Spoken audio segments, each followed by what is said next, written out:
Hi කොහොමද ඉතින් අද මේ චූටි වීඩියෝ එකකින් ඔයාලට කියන්න හදන්නේ දැන් පොඩි කාලයක් O level වලට තියෙන නිසා කොහොමද මේ O level වලට මාක්ස් ගන්න ඔයාලා වැඩ ගන්න ඕනේ කියලා. ඉතින් මේ නම් තියෙන්නේ මම ලියපුවා. මම ලියපුවා කියන්නේ සමහර තැන් වල නම් ලියලා නැහැ. ඔයාලටම පේනවා ඇතිනේ ඉතින් එහෙම තමා.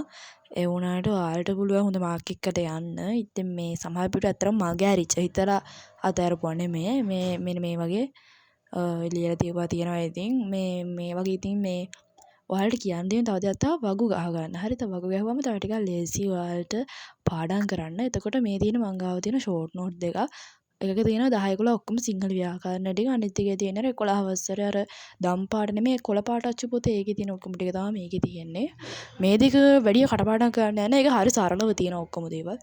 තව මං ගාව තියෙනවා මෙන්න මේ වගේ 2025 දැන් සාපේල වලට තියෙන අනුමාන ප්‍රශ්න පත්‍රයක්.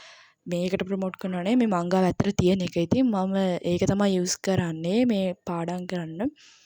ඉතින් මේ තියෙන්නේ මේ මං ගත්ත 2015 ඉඳන් තියෙන පාස් පොතක්. මේ ඉතින් ඒක මම නම් කියන්නේ ඔයාලට O level වලට එකක් දාගන්නවා නම් ඇත්තටම මුකුත්ම කරලා නැති කෙනෙක් නම් ඒකක් දාගන්න.